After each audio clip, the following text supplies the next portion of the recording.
सुनिए, इतिहास के पन्नों में एक ऐसी कहानी दबी है जो आज के बड़े बड़े इंजीनियरों और वास्तुकारों को भी हैरान कर देती है। जरा सोचिए, जब दुनिया के बाकी हिस्सों में लोग ढंग से कपड़े पहनना भी नहीं जानते थे, तब हमारे इसी भारतवर्ष की धरती पर ऐसे शहर बसे थे जहां दो मंजिला मकान, पक्की नालियां और विदेशी व्यापार हुआ करता था। यह कहानी किसी कल्पना की नहीं, बल्कि उस खोई हुई सिंधु घाटी सभ्यता की है जो मिट्टी के नीचे हजारों साल तक दबी रही।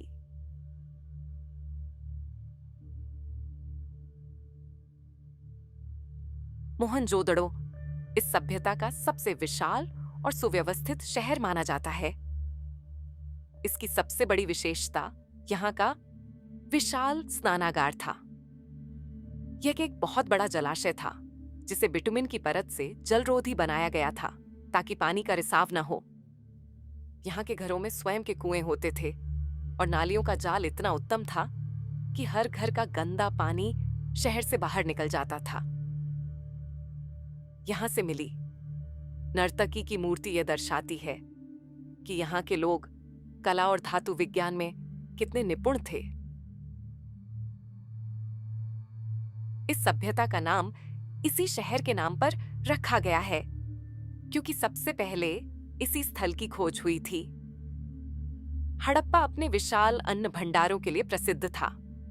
नदी के किनारे बसे होने के कारण यहाँ अनाज को सुरक्षित रखने की बेहतरीन व्यवस्था थी ताकि अकाल या जरूरत पड़ने पर पूरे शहर का पेट भरा जा सके। यहाँ के लोग माप तौल में इतने सटीक थे कि उनके पत्थर के बाट आज के मानकों की तरह बिल्कुल बराबर काम करते थे। लोथल आज के गुजरात में स्थित है और यह उस जमाने का प्रमुख व्यापारिक केंद्र था। यहां दुनिया का सबसे पुराना गोदीवाड़ा यानी बंदरगाह मिला है, जिसका अर्थ है कि यहां से बड़े बड़े जहाज अरब सागर के रास्ते मेसोपोटामिया तक जाते थे।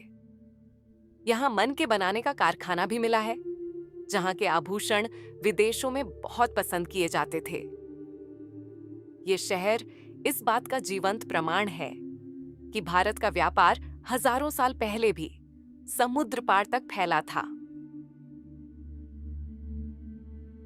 कच्छ के रण में बसे इस शहर ने दुनिया को सिखाया कि पानी की एक एक बूंद कैसे बचाई जाती है।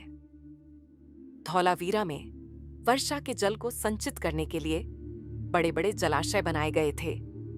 इस शहर को 2 नहीं बल्कि 3 हिस्सों में बांटा गया था, जो इसकी सुरक्षा और सुंदरता को दर्शाता है। यहां से एक विशाल सूचना पट भी मिला है जिस पर लिखे अक्षरों को हम आज तक पढ़ नहीं पाए हैं। राजस्थान में स्थित इस शहर का नाम यहां मिली काली चूड़ियों की वजह से पड़ा। कालीबंगा इसलिए विशेष है क्योंकि यहां जुते हुए खेत के सबसे प्राचीन प्रमाण मिले हैं। यहां अग्निवेदियां भी मिली हैं जो यह दर्शाती हैं कि यहाँ के लोग हवन और पूजा पाठ में विश्वास रखते थे। ये शहर खेती और संस्कृति का एक अनूठा संगम था। हड़प्पा सभ्यता का विलुप्त होना आज भी एक गहरा रहस्य है। कुछ विद्वान मानते हैं कि सिंधु नदी ने अपना मार्ग बदल लिया और पानी की कमी से बस्तियां उजड़ गईं। तो कुछ का कहना है कि भीषण बाढ़ ने सब कुछ नष्ट कर दिया।